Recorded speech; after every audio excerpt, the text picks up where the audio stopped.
right, guys, welcome to Moneyline MMA, your edition of UFC Vegas 61. Women's headlined by women's strawweight bout Mackenzie Dern and Xiaonan Yan. Jose, this is one that I'm not going to sugarcoat it, right? I'm not sitting here thinking that this is some prime main event. Um, I'm not trying to be a hater by any means. These are two incredible fighters, and I really think this is actually a great matchup too by the UFC. But I'm not going to sit here and act like I'm so excited to see this main event. It's going to be a fun fight to watch, but it will be a little odd that that's what's going to cap off the night, to be honest. But regardless, getting into the actual meat of the fight here, we've got two girls that are kind of shaky. I mean, Xiaonan is coming off of two losses, and Dern is coming off a win against Tisha Torres, but that was a split decision win, man. And Tisha Torres really brought it to Dern standing up. And it's going to be interesting to see if Xiaonan is going to be able to replicate that kind of production on the feet, because we all know what Dern is looking for, and it's to get a submission. And will Xiaonan get taken down and let that happen, or will she be able to stay on the feet? Yeah, I think this is a nice classic matchup of grappler versus striker. Jan, she throws 5.66 significant strikes landed per minute, while Mackenzie Dern throws 3.16. Jan kind of reminds me like Zhi Liang. They're just both powerful, step forward and throw heavy punches. But she needs to make sure she doesn't walk into some fire, because Mackenzie Dern, she actually does have hands as well. Though she is again a grappling specialist, she does throw big punches every once in a while. Not the fastest hands, but over time throughout her career, Mackenzie Dern has been showing that her stand-up game is getting better. Her last fight against Tisha Torres, that split decision, yeah, I'm pretty sure from what I recall, I went with Mackenzie Dern for that fight. But yeah, Tisha Torres, she's a powerful striker, and I see Jan kind of having a similar approach to that Tisha Torres did. So something she may have to do is just embrace her wrestling and have to hold Mackenzie Dern down. That's the best way I see it, and ground and pound her way to victory. That's how I see Jan taking it. But given the fact that her last two fights, she's lost to Marina Rodriguez and Carla Esparza, split decision herself in the TKO. I think Mackenzie Dern may have the experience enough to get a submission out of her, because they both have actually a good amount of UFC experience. So Jan having wins over Claudia Gadelia, Angelina Jolie, Carolina Kowalkiewicz. Those are some pretty three big names right there. And Mackenzie Dern, I just, the way I see it is like, I think I'm actually have to lean towards Mackenzie Dern for this one, Nick. Yeah, no doubt, man. I'm agreeing with you in terms of Mackenzie Dern being the fighter I'm leaning towards as well here.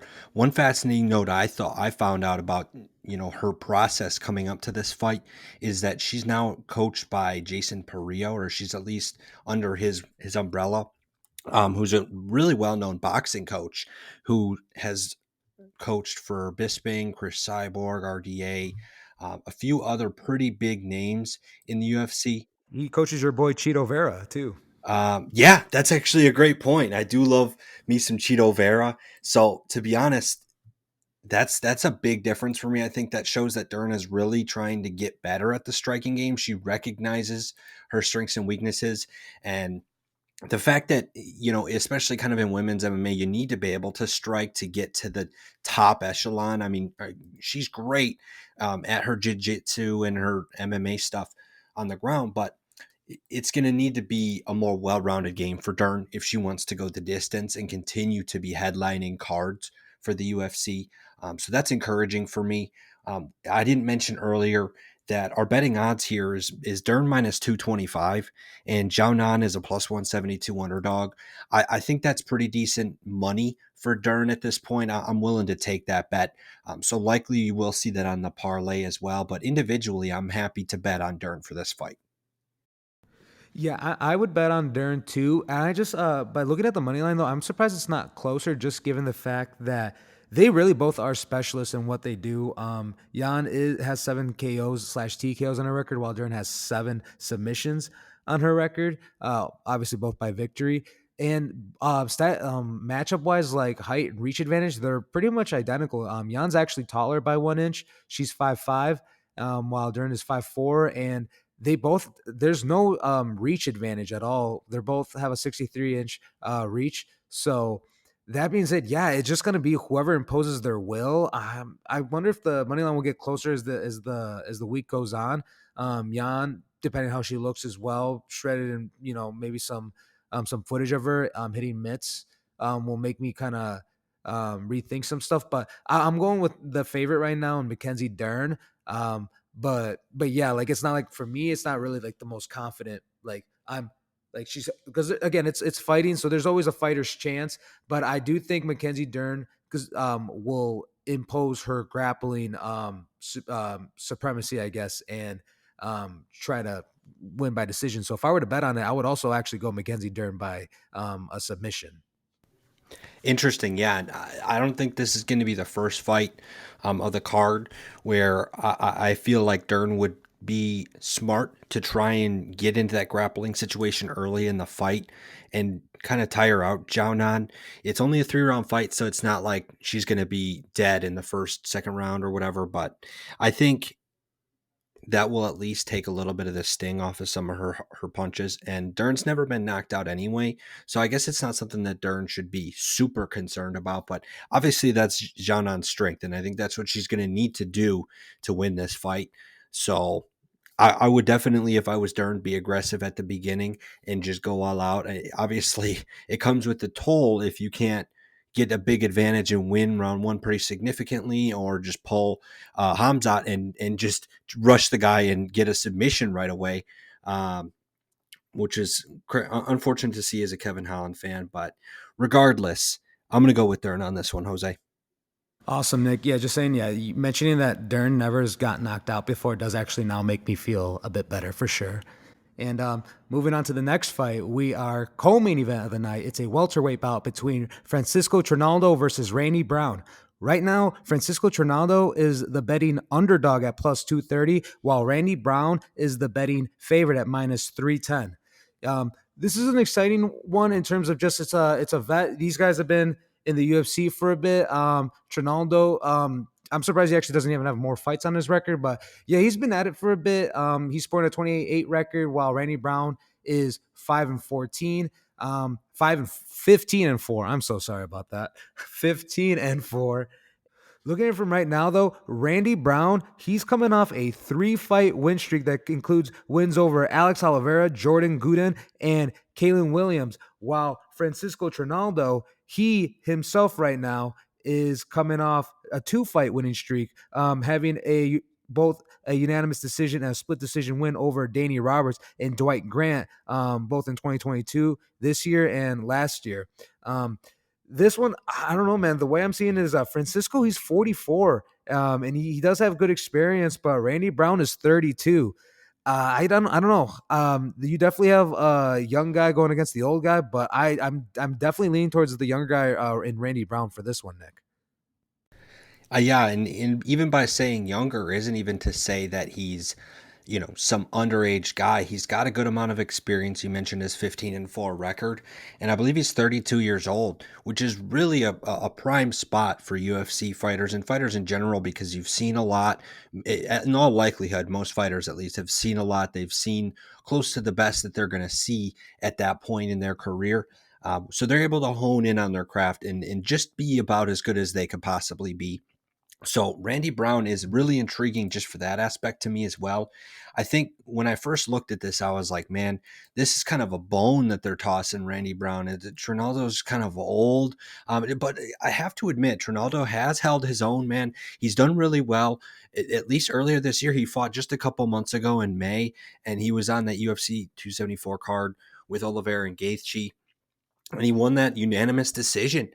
He really put a lot of great striking output, and it was impressive to see at his age for sure. So I'm not by any means dismissing Trinaldo. In fact, you mentioned the odds in this fight, minus 310 for Randy Brown. That's a lot, man. I'm not as confident in making this individual bet. I don't think Trinaldo's a really small, stocky dude. He's listed at 5'9" with the 70-inch reach at welterweight. Man, that's crazy to me. Randy Brown is way 6'3" with a 78-inch reach. That's just the size difference that we're going to be seeing when these guys step in the ring is going to be interesting.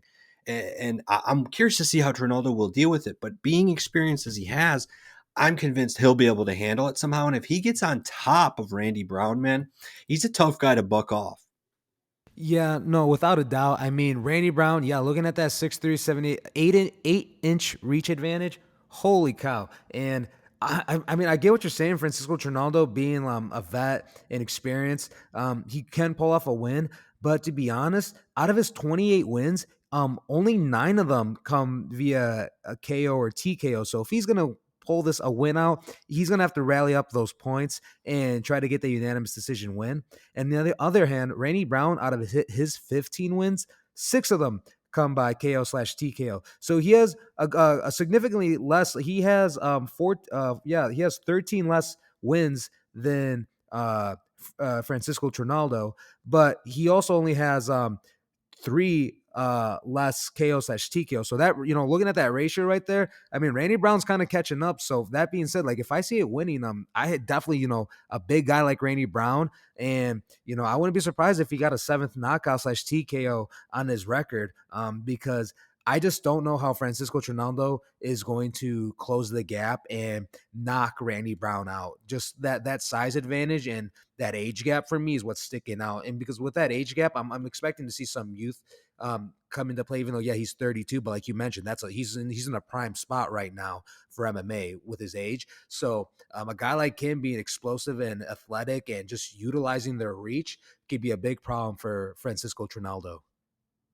Yeah, no doubt, man. And both of these guys have been there, done that. So I think this is going to be a really explosive fight. I'm not quite willing to bet on any decision or like finish methods for this fight, but I'm certainly going with Randy Brown. I think there's there's somewhat to like about Trinaldo here. I can't go quite as far as saying there's a lot to like, but I think there's enough for me to not make any individual single bets on Randy Brown minus 310. I'm not getting enough for what I think is just going to be a pretty close fight. I put Randy Brown on the parlay likely, um, but just when you're talking about betting 10 and only getting 13, I mean, I don't know, man. Yeah, totally understandable. I think I personally, yeah, I would definitely say Randy Brown's got to be part of parlay for sure. He has experience against some big names too. Whether he won or lost, he's lost to Vicente Luque, Nico Price, and Bilal Muhammad. But yeah, and he sports a 71% takedown defense, and that's why I'm like, I'm thinking of all the ways Francisco Trinaldo can rally up points. Either he has to knock him out and catch Randy Brown by surprise and really put him to sleep, pull off a Hail Mary submission, or just again rally up the points. But he can't even take him down and smash in ground and pound because Randy Brown actually sports a 71% takedown defense, better than Trinaldo's 59%. So I don't know. I think this fight's gonna definitely stay on the feet. So that being said, I will say I would bet for Randy Brown finishing Francisco Trinaldo within the 2.5 rounds.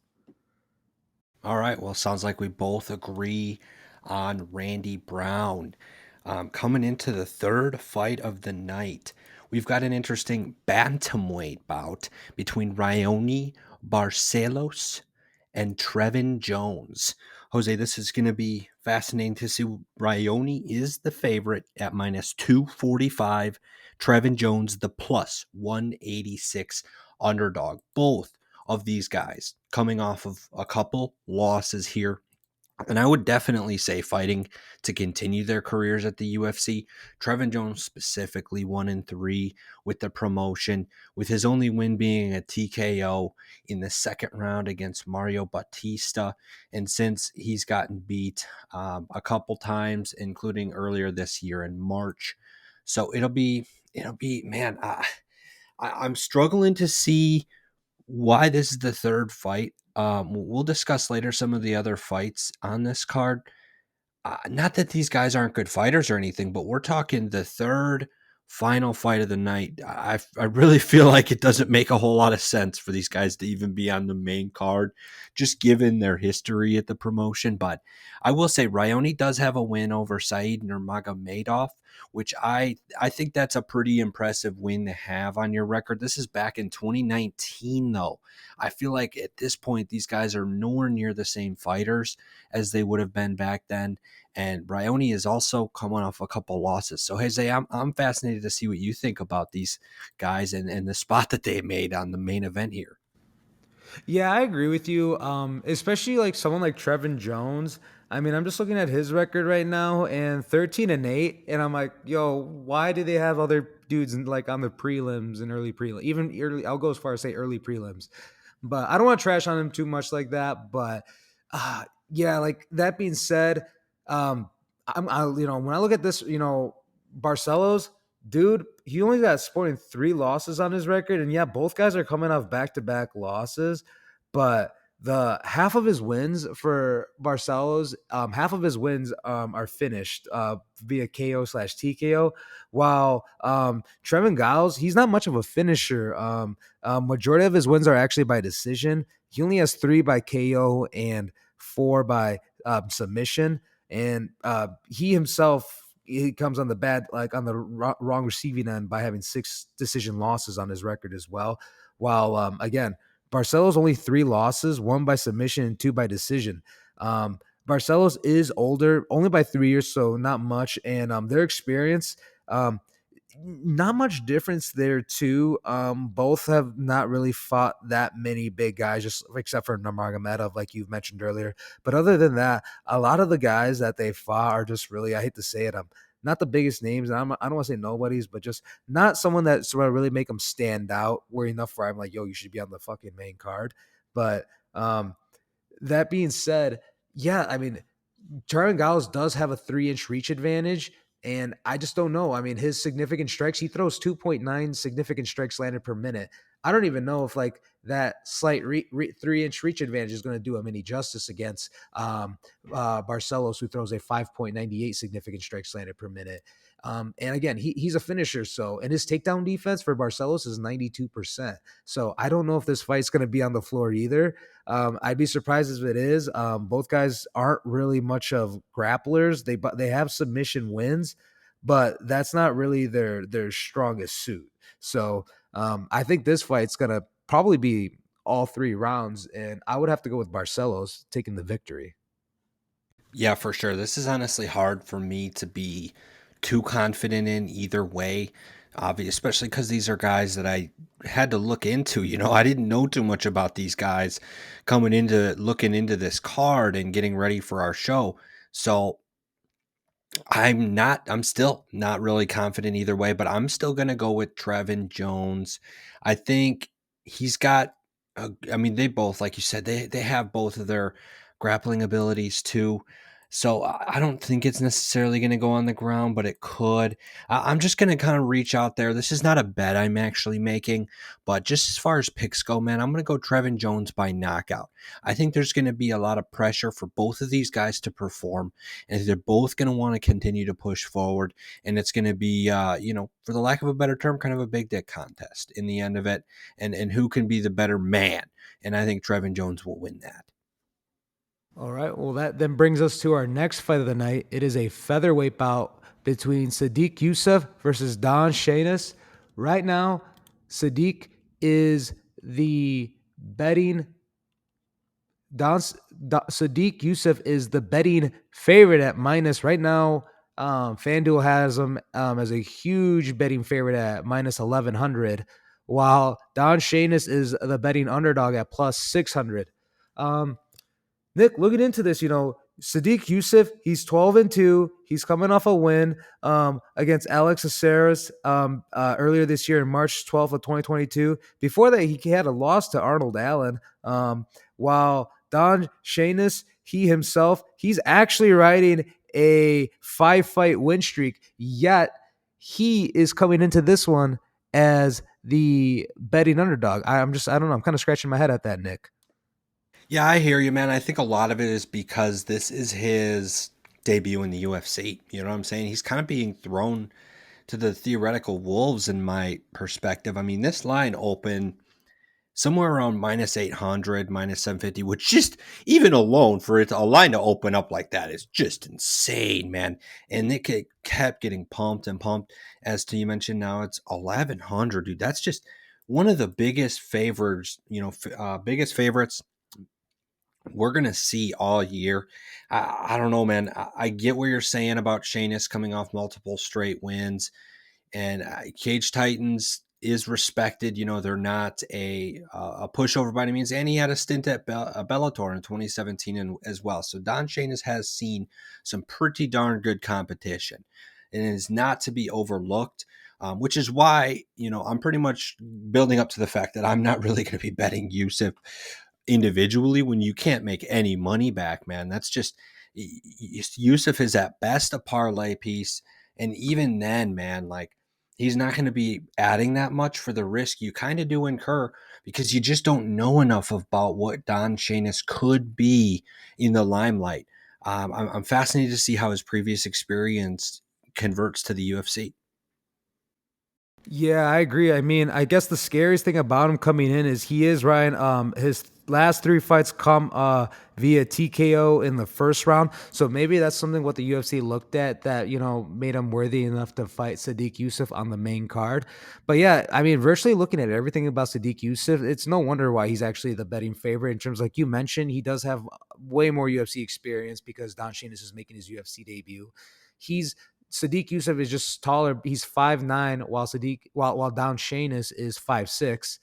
Sadiq has 71-inch reach advantage, reach, while Don Shainis has a 66.5 reach. So yeah, I mean Sadiq has 5.5 inches more over Don Shainis, which is crazy. I don't even want to mention their leg reach. It's ridiculously. I'm just not going to talk about that.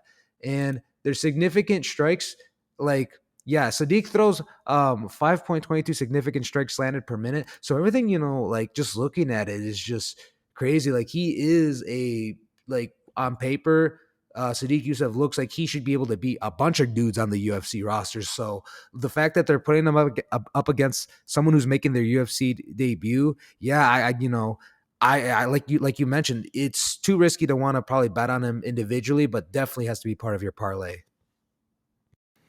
Yeah, man, I don't know. The more I look at it though, it's like it seems like what is the UFC thinking here, man?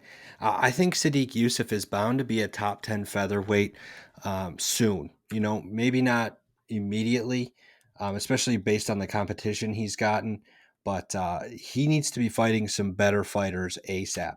I mean, I'm just looking at the competition here that Don Shainis has seen.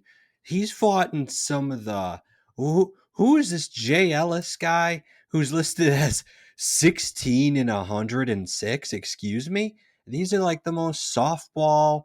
Cody Fister 16 and 8. I mean, these dudes are bums, man. I hate to call them out so bad, but Don Shainis has not a single reputable win on his record. Every single fighter he's fought this is like the guy in boxing who just gets to fight nothing but softballs until he makes it big, and then I guess you see what he's got, and it works out for boxing, man. But I don't know if that's going to work out for him against Sadiq Yusuff. I'm still not really willing to bet that individually because you just got to bet like thousands of dollars to make any decent money. But my gosh, Sadiq Yusuff is going in every parlay I make Saturday for sure.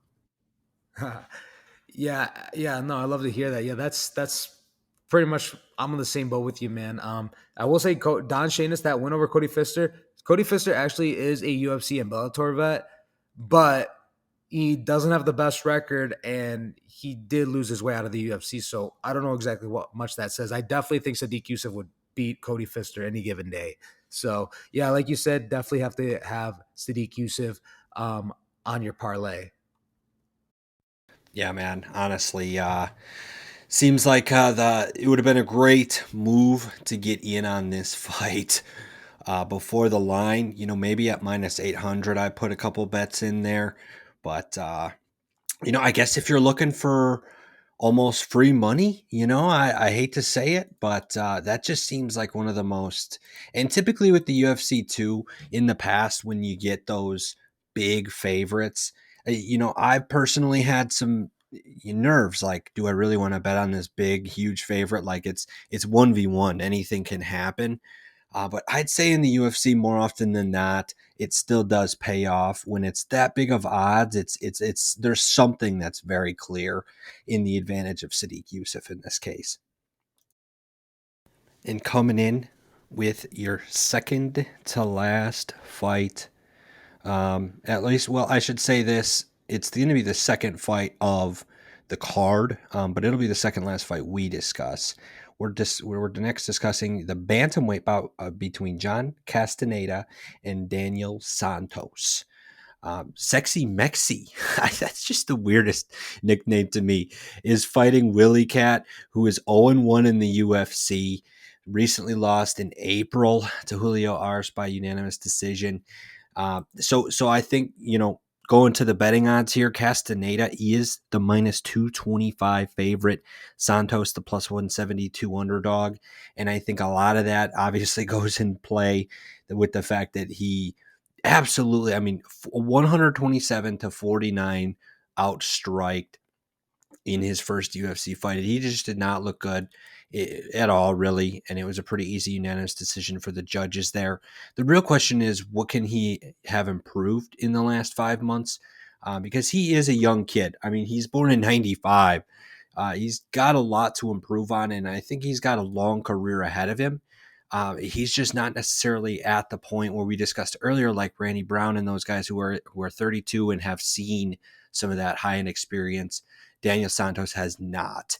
Whereas Castaneda, it's kind of a similar, but not really. He's a couple years older at 30 years old, but he has fought at least Nate Wood, who's been a kind of tearing through the UFC lately, and also Eddie Wineland, who's kind of more of an older veteran at this point at 38 years old. So it's not quite as good of a win as it might have been back in 2015. But I don't know, man. Castaneda definitely seems to have the in octagon experience. Yeah, I hear what you're saying. Like that win he actually has over most recent Miles Johns. That's a pretty impressive win to me too. He, as a matter of fact, because Miles Johns has kind of been in the UFC longer than both these guys combined, and he also has a win over Adrian Yanez. So to me, it's like the sexy Mexi. He definitely is it's right that he's the favorite in this one. And when I look at it, it's like, yeah, like he's coming off a 2-fight win streak right now, a first round win over Eddie Wineland. Everyone knows like he got knocked out by Xiaonan. He's not the same guy. He doesn't have the same chin. But at one point, he was up there. He fought the best of the best early on in his career. I believe he did challenge for the title at one point as well back in the WEC before it became before it merged with the UFC. But so that's an impressive win though. Still, it's a big name.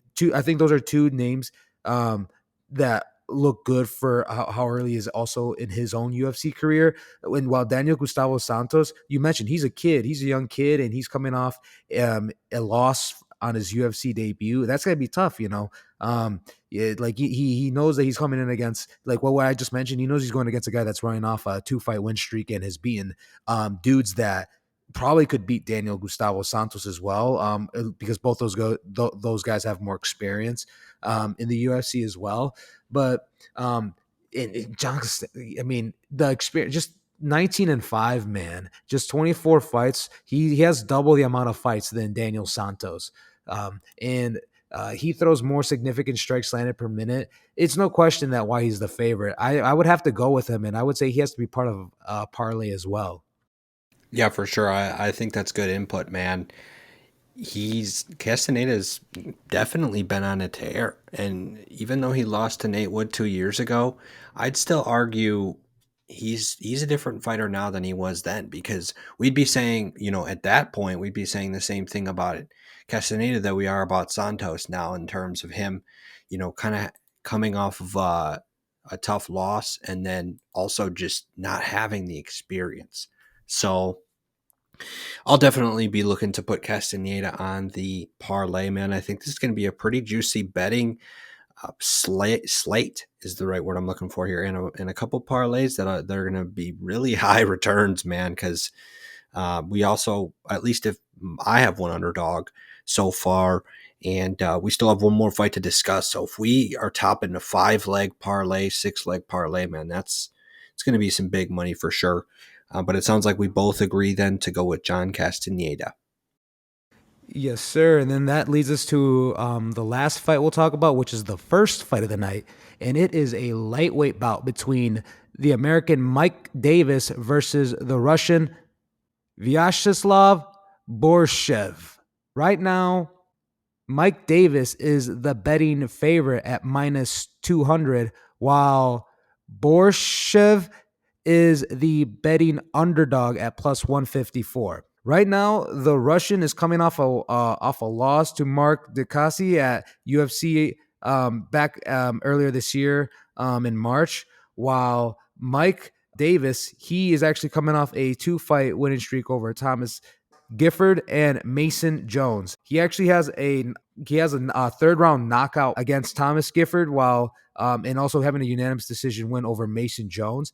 This one, it's actually one of the better fights I think on the main card. This one definitely excites me a little more than the other ones we've talked about. Again, I still think there's like a couple of fights before this that I think should be on the main card, but regardless, the way I'm looking at it is, yeah, this is gonna be a banger. Like these guys are actually finishers themselves. As I'm looking at it, the Russian right now, Borschev, he has 5 KOs out of his 6 wins, so that's pretty impressive. And while Mike Davis, 7 out of his 9 wins are also KOs. So man, I mean, maybe they put on the first fight of the night because they know that this one won't last all 3 rounds. What are your thoughts, Nick? That's a good take, man. Vyacheslav himself has a pretty prominent history of ending fights early. His 2 UFC wins were KO wins before they even got to the third round. Then he faced a grappler in Dukazy, got taken down 11 times. It's going to be fascinating if Mike Davis kind of goes for that game plan. Typically, his averages show that he attempts and lands 1.39 takedowns per 15 minutes, which isn't significant in the sense that like that's all he relies on, because he's got a really high strikes landed per minute and absorbed ratio as well. So he's clearly a striker first. And that also shows by his knockout win in 2019 against Thomas Gifford. And he's been submitted, but not gotten a submission win in the UFC. So I'm not sure, and I'm not convinced Mike Davis will go for the grappling like he should. In my opinion, this is another one of those fights, like I mentioned earlier, it's not the only fight where I think Mike Davis should try and tire out Borschev and try and get the takedowns, or at least get in the clinch, do something to get him breathing heavy. And then Borshev's knockout ability is softened a little bit as he's a little more tired and maybe a little more sluggish. So I can't guarantee that's Mike Davis's plan. If it is, I'm happy to take him minus 200. I can't, I guess the only way I will be able to find out is maybe by watching some YouTube videos or something from the UFC and interviews and stuff like that. But if Mike Davis comes in here and just straight up tries to strike with Borschev, I'm not sure how well that's going to work out for him. Yeah, I totally agree. I'm looking to see which one of these guys, because they're both finishers though too. I'm just trying to see which one of them tends to finish people fast. But man, these guys, they're doing it in the first, second, and the third round. So the fact that they do it in the third round just shows like they're carrying on that power later on as they're more fatigued. So whoever gets that harder punch, if Mike Davis lands the right clip on Slava, tired out Slava, yeah, like lights out right there, and vice versa as well though. It's really tough to call. I mean, Mike Davis, he does have a slight reach advantage, a 3.5 reach advantage over Slava. So that's the only thing I can think of like that can help him in his be in his favor. And like you mentioned too, he's gonna have to use his maybe some wrestling as well. But Slava, I mean, you can't. I mean, I don't see much about his wrestling here on the UFC statistics page, but If I were to assume, man, like he himself, I mean, I would have to assume he's being from Russia. He would have to hold his own, and I almost think Mike Davis maybe would not want to engage in the grappling department with Slava. So that being said, that I'm gonna have to go with this not ending in the 3 rounds. I definitely see it being done within the 2.5 rounds. It's just a tough one for me to go with. I kind of want to go with I don't have an underdog, but and I don't want to just pick one to have one. But this is one of those where it's like I almost don't know if I would actually want to bet and throw them on my parlay, because this could be a fight that could just mess up the parlay for sure. Yeah, it would definitely be a tough one to put on the parlay. I think either way, I'm not personally putting this fight on the parlay. I'm definitely not confident enough. I mean, just looking at some of the history of these guys too. Mike Davis lost to Gilbert Burns via rear naked choke in 2019, and also lost to Sodiq Yusuff back in 2018, which, again, I mentioned earlier in the show, man, when we're talking about fights that happened 4 years ago, I'm really not sure these are the same. They're definitely not the same fighters, especially with a guy like Mike Davis, who's now 29. At the time, he would have been 25. And you learn a lot and you change a lot throughout the years. But he certainly hasn't like had 20 fights since then either. He's won 4 fights since losing to Sodiq Yusuff in 2018. There's not enough here for me to be impressed enough. He had a couple fights against Giga Chikadze that were canceled. I would have loved to see those happen back in 2020, kind of give us a little bit more of an idea outside of Gilbert Burns what Mike Davis can bring to the table. Man, if I really did have to bet on this, I think I might kind of lean like you were thinking with the underdog, Borschev. I think there's value in that he lost to Chikadze, so he's coming off the loss, which the betting public doesn't like. But I think Chikadze's a really good fighter, and he has a couple losses as well, but they're really good fighters in his own right. So, you know what, man? I'm personally not putting any money on it, but I will go with Borschev. Yeah, Nick, it's one of those things where I kind of just have it in my gut feeling where when you see an underdog and it's just they're this much of a threat and they make you feel this way, I think it is the best way to leave them off the parlay. But if I were to make an individual bet, I would probably throw some money on this underdog individually for sure. So I like you yourself, man. I'm going with the Russian Slava. Love to hear it, man. So let's continue on to the betting portion of our show here. Like to finish it off, just a quick recap. What we had discussed earlier with the fights individually and what we like the most with our bets. Before we get into that, don't forget to subscribe to our channel on YouTube. We're trying to grow. So also leave a comment down below. It could be something as simple as a W, or let us know who you're betting on and who you may agree or disagree with. As Jose and I did have one disagreement in my underdog, Trevin Jones. So we'll see how that one plays out. But regardless, it sounds like, Jose, you'll have to let me know what you're thinking, but I think our lock tonight's going to, or at least for our Saturday night fights, is going to have to be Randy Brown. Definitely my lock of the night, Randy Brown. Just this guy's big, the threat, what we mentioned before. Francisco Trinaldo is experienced and vet, but to sum it up, yeah, man, Randy Brown, I'm with you on that being our lock. So that sounds good to me. And also, while we're discussing locks and whatnot, give us a follow on Twitter at Moneyline MMA.